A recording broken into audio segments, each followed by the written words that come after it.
What's going on, guys? It's Ray20 here, and man, so excited. We finally got some a good chunk of career mode details for NASCAR Heat 3. That's always what I'm most excited about. We got a little bit from the trailer, but ever since then, we haven't really gotten a lot.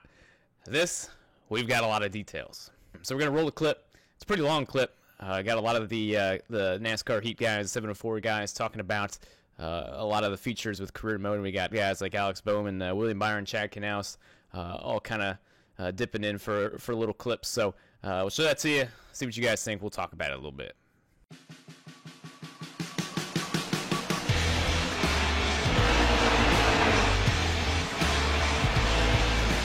One of the biggest additions to NASCAR Heat 3 is the Extreme Dirt Tour. We put in Eldora Speedway last year. It was our only dirt racetrack, and it was so popular that we wanted to enhance the dirt racing experience. A lot of these drivers got their start racing super late model dirt cars. I think the biggest thing that I brought from dirt that helps me in a cup car today is just throttle control, just being smooth with your right foot and being able to put the power down. Beyond that, in the variety of the racing itself, we've added 8 new dirt tracks to the game. We've got a dirt road course in there. We've got 2 fantasy ovals.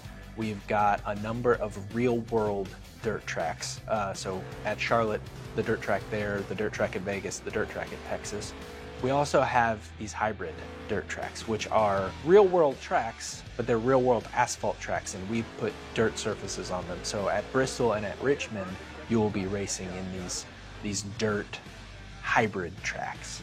Hot seat races are what earn you like eyeballs. They're what earn you contracts for the upper series. If I'm in the Extreme Dirt Tour, I'm going to get Camping World Truck hot seats, meaning these guys, for whatever reason, can't race, and you've been selected as someone they want to give a shot to. And if you do well, they'll notice you and you get a full-time contract offer to go to the next series. Yeah, it's definitely a stressful situation, just going into a situation where you really have one shot to kind of prove yourself. So just try to make the most of all those situations, and it was a big relief when I got the call that I was going to be driving it in 18 full-time. Last year we started down this path of you working your way through multiple series, starting from the bottom, getting to the top, becoming a Monster Energy NASCAR Cup Series champion. This year, really cool thing that we added was an ownership mode. So really you can be a driver and just race, or you can choose to start your own team, build up your own car, build up your own staff, your facilities, enhance the car based on how well you're doing. You have to earn money, and as you earn money, you can put that back into your team and make it better, and go through from bottom to top that way as well. In addition to hiring and training your employees and spending money there and upgrading your facilities departments, your suspension, your aerodynamics, and your engine, you also have to buy the car models for these employees to work on. So you need to get a chassis for each track type that you're going to see while you're in a series. For example, you're going to need a chassis that runs well on super speedways. You're going to want to buy a chassis that runs well on road courses. You're going to want to buy a chassis that runs well on short tracks. Ideally, you go out there, you do well, you make some money, and then you reinvest that money that you make back into your cars so that you can actually race more competitively on these different track types as you get more chassis types. You're only as good as your race car, and that's obviously something that you learn as a kid, but it's very important at this level to have a great race car behind you and a great race team. As you progress through the weeks in your career, you'll have to upgrade the cars and work on them to get them ready for the race. So you can do that a couple weeks in advance. If you've got enough personnel, you can assign them to your short track car, even though your short track race might be 2 weeks away, but you can get them working on it and get them prepared for that race. One of the most important things of being a successful race team is you've got to be able to plan. You've got to lay out your chassis selections. You've got to start preparing your race cars well in advance of the time it is to go to the racetrack. In career mode, you can either be a driver or an owner in the same series. You could choose to be an owner, say, in the Xfinity series, and then after that year is complete, you're like, I don't want to be an owner anymore. I'm tired of managing that team. A bunch of misfits or whatever, whatever your reasoning is. You can become a driver if you get a contract offer, and you can race in another car. And then after that season, if you decide I still want to race Xfinity, but I kind of miss being an owner, your team's still there. It's still there. You go back, and it's where it was. So all the money you spent upgrading that team, you can still go back to that if you want to go back to it.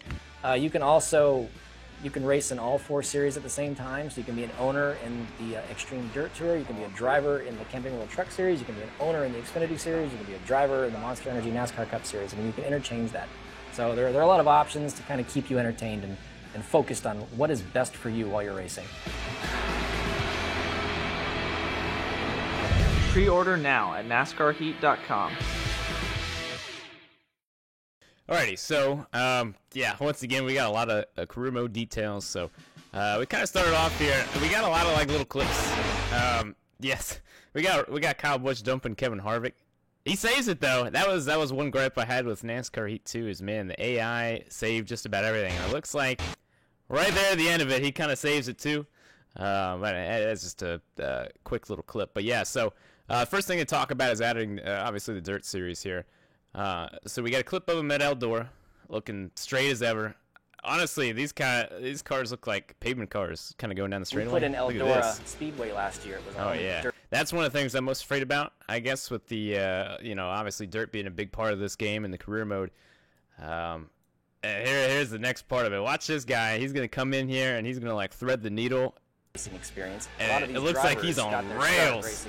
Looks like he got in the back of somebody here, but. Yeah, he just kind of cuts this thing. Dirt and racing experience. It does kind of look like a pavement car the way he just kind of ducks in here and goes through the middle of them. So I don't know. And you can kind of see it looks like we're about mid corner here, corner off. So once again, a lot of these cars are kind of going straight. They're not really hanging out. So that's definitely something you expect, obviously, with the late models here. You're gonna get a lot of bit of slideways, and so far we're not really seeing that here. This looks like we get a clip of the road course. Got their start. These guys are just kind of chugging around here. I think the biggest thing that I... Oh yeah, here you go. Man, these guys, once again, kind of looks like a pavement track. I mean, they're just going straight off into the corner. Like it is a pavement track. So, I don't know. I guess most of these guys are just AI cars, and we got a restart here. Okay, we got a little bit of sideways action. Again, that's one of my biggest issues in NASCAR Heat 2 is like a lot of the AI cars. Again, we didn't get a lot of dirt, but the AI cars were not very good in NASCAR Heat 2. They just kind of, stood in their own lanes, and it was basically up to you to try to find your way around them. There wasn't a lot of, it didn't give off that feel like you were really racing them. That's what I want in NASCAR Heat 3, especially with the Dirt Series, man. I want to go dirt racing. I want to race the AI hard. But once again, just based off of some of the little clips here we got in the trailer, it looks like a lot of the AI late model cars on the dirt tracks, once again, they're just kind of in their lines. They're not really racing. They're just kind of, once again, you got to find your way around them. Good luck. So, yeah, so that's a little bit worrisome there. Obviously, it's not all about the Dirt Series, but yeah, for me, racing, that's what I want to see, man. I want to see the AI up on it, and I really want to race them. But moving on. So, yeah, we get a lot of looks of the career mode here and how it really, really works. So here we kind of talk about the hot seats and how you progress through your career mode. How it worked in NASCAR Heat 2 is basically you just got hot seats. As the career mode went on, you start off with 3-star teams, you get all the way up to 5-star teams. I wasn't a big fan of it, especially as you got up into the Cup Series, kicking out guys like Dale Jr., Jimmy Johnson. Okay, well, maybe Dale Jr. is realistic. But kicking out guys like Ryan Blaney, like some of the top guys, just didn't really make a whole lot of sense to me for hot seats. Like, I understand, that was probably the best way they could go about it. And it looks like that's how it is this year's game. So there you go. Once again, like NASCAR Heat 2, you get a hot seat ride, get a top 20 finish. We might work with you in the future. Usually how it worked in NASCAR Heat 2, you either did or you didn't. You finished top 20, you got the ride, or you didn't finish top 20, and they wouldn't give you an offer at the end of the season. So yeah, here's another kind of look at it. So once again, you got the 3-star teams. Rick Ware Racing. We got Front Row Motorsports, who's a 4-star team. I don't know how I feel about that. Once again, I kind of felt like they should have gone like 1 to 5 stars. I think that would have made a little bit more sense. But now here's a clip that I thought was very interesting. You go back, so another major issue with NASCAR Heat 2, the road courses were horrible, especially because of the AI. They just never really seemed to negotiate their way around each other. So you go off into turn 1, like Watkins Glen, Road America, you could just go straight by them. This looks a little bit better. Now, I don't know who's driving here, but it looks like it's kind of on easy mode. He's kind of breezing by Danica there. It shouldn't be too hard, but yeah, he's definitely up on it here. But you can kind of see, we don't know where this is at in the race, but hey, they're pretty spaced out, so this looks pretty good. Again, it really took a long while, and especially the difficulty of the road courses was really poor as well. So even as you went on into the run, it was really easy. Let's be honest. It was easy to get by everybody you wanted to or needed to, especially on the restarts, and it never really thinned out, and they never really got going and up to speed. So it does look a little bit better there. Again, hopefully we see a little bit more of that. A quick look at this here. Once again, this is about how you start your career mode, it seems. Last year we started with the intro season. You got hot seats for the truck series. This, you start off with an intro season, and it looks like you start off, obviously, with the Dirt Tour. So you got your contracts, check for offer, season status, you got your money. Yeah, so you got hot seats right here with the Extreme Dirt Tour, and then, keeps track of all your stuff here with the other series. Here you got to look at the hot seats for the Dirt Tour. So from what I understand, all the drivers in the Dirt Tour are all fantasy drivers, I do believe. Now, as I transition the video to talking about ownership mode, watch this dude get right hooked. It kind of cuts in late, so it's kind of hard to tell, but I don't know if this clip was just for me, but man, when people piss me off in NASCAR Heat 2, obviously I want to dump them. That's kind of part of it, so that was something that was just so impossible to do in NASCAR Heat 2, but looks like John Hunter Nemechek, not very surprised, pissed somebody off enough to get right hooked. And it looked like it was pretty easy to do it, so I'm really happy with that. Well done, guys. Now here we go. This is diving into the best part of the career mode. So if you guys aren't watching my Thunder 2004 career mode, I'm playing that over again, and I'm doing the career mode with that. Why? Because I absolutely love how it's set up, and it definitely looks like NASCAR Heat 3 is kind of headed towards that. I don't think I mentioned it earlier, but some of the little screenshots and stuff, all the races have purses now. This is a look at kind of the owner mode. So we got NASCAR Heat 3. These are all sponsors. You got the Extreme Dirt Tour, Roush Yates, Engines, Bristol Motor Speedway. So you got a signing bonus, per race payout. And it looks like you have to be at a certain point in the point standings.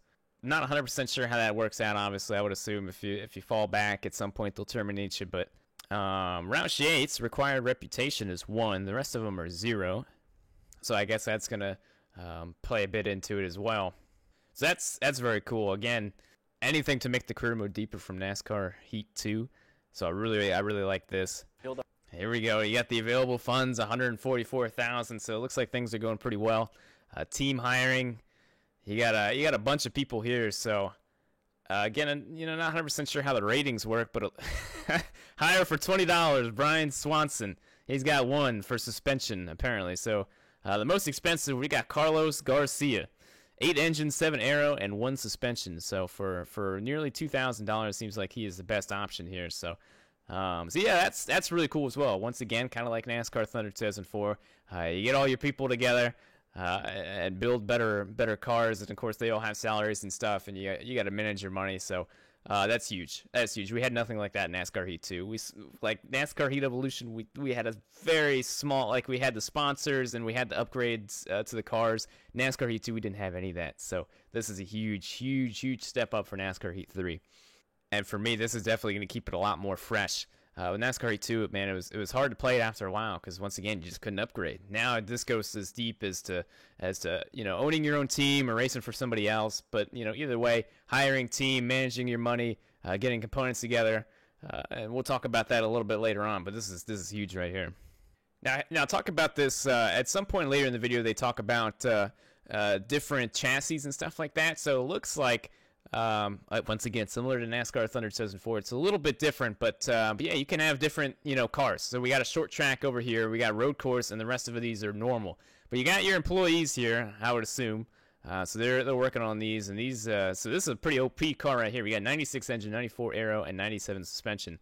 So you got the rest of these here. We got a five car operation here. So this is looking pretty good. But we'll move the face cam up here. So you can adjust the work plan. You got employees, purchase chassis, departments, paint kit. Another little bit of news. Apparently, we're not going to have a full paint booth once again. It's going to be something similar to NASCAR Heat 2 with some more features or more tweaks. I believe that was on Twitter at some point. So obviously a little bit disappointed there, but some way, somehow you'll still be able to adjust your paint schemes and stuff like that. Another thing, we're not going to have more than 4 or 5 numbers. Not a 704 Games fault. They cleared that up. Apparently, NASCAR only gives them permission to use however so many numbers, and that number is only 4 or 5. So once again, we'll probably see the same numbers that we saw in NASCAR Heat 2.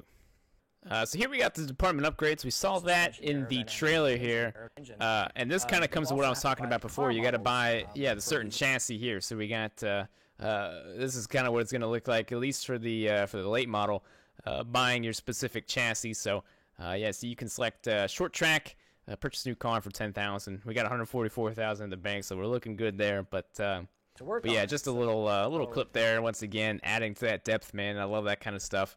Really working on your team. I gotta say, so far this is huge. Like once again, we didn't have any of this. We didn't have anything close to this in NASCAR Heat 2. This is a huge improvement. Once again, before we got a lot of news about NASCAR Heat 3, this is definitely one thing they talked about, and that was, career mode depth and working a lot on career mode. Well, I think they did a pretty solid job so far. This is definitely looking way more deep, and it's looking really solid.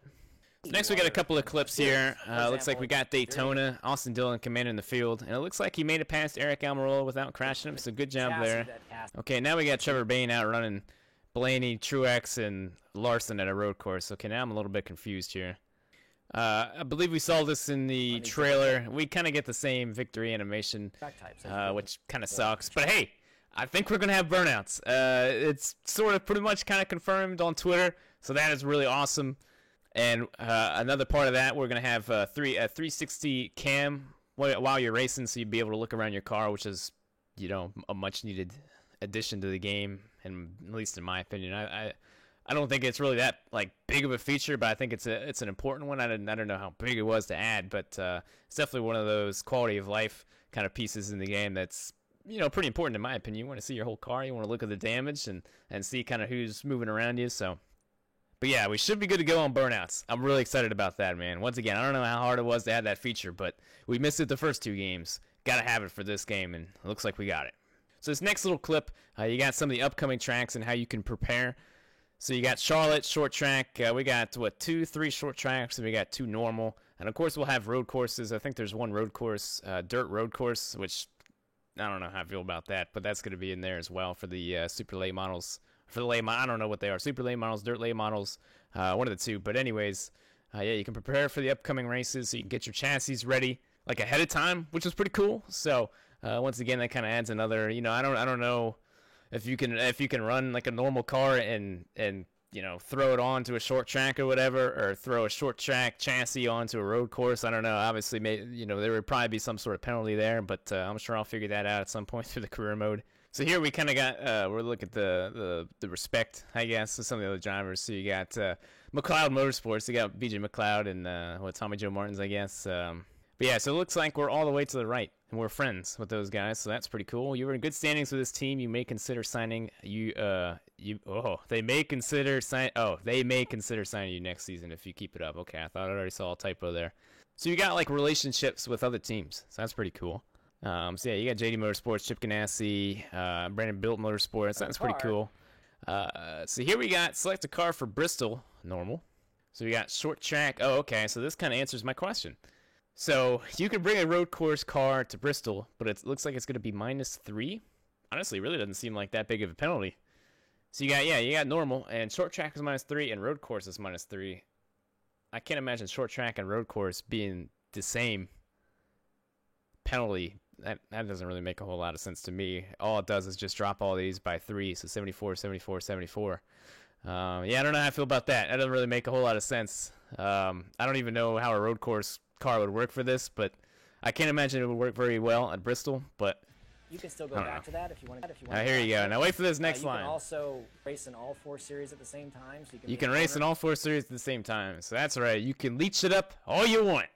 But the cool thing about this is, I mean, you can be an owner in the Xfinity Series, and you can be driver other places, and that's you can kind of customize it however you want to do it. So I mean, that's pretty cool.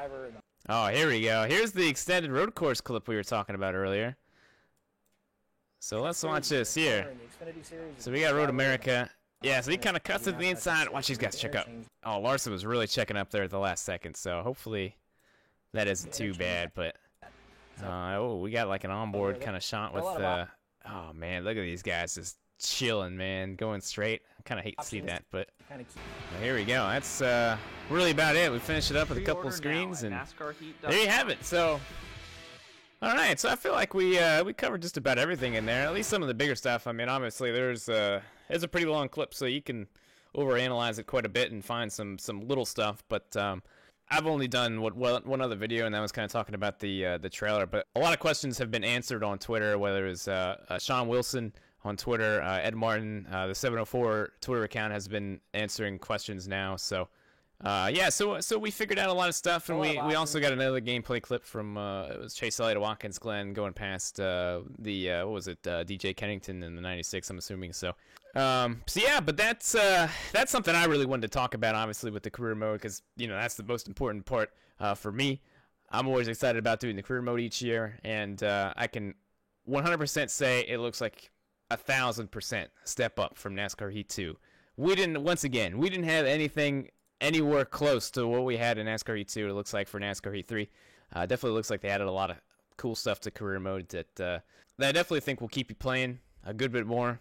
So that's all that really matters to me, man. I'm really excited, man. I'm really excited to dive into it. It's going to be a fun journey. Of course, I'm going to have a very long career mode playthrough like I have done with NASCAR Evolution, NASCAR Heat 2. Now we come to NASCAR Heat 3. Coming out very soon, September 7th. So I hope you guys are excited, man. It's always a fun journey as always. But that'll do it for me. I hope you guys enjoyed today's video. Just kind of some of my thoughts at some of the, at least at this little kind of preview video. Once again, this is the most important part of the game to me. So I definitely want to talk about it a little bit and kind of share some of my thoughts with you guys. But yeah, do appreciate you guys watching. As always, make sure to leave a like if you enjoyed. It helps me out a ton. But that'll do it for me. Appreciate y'all as always. And I'll see you guys in the next video.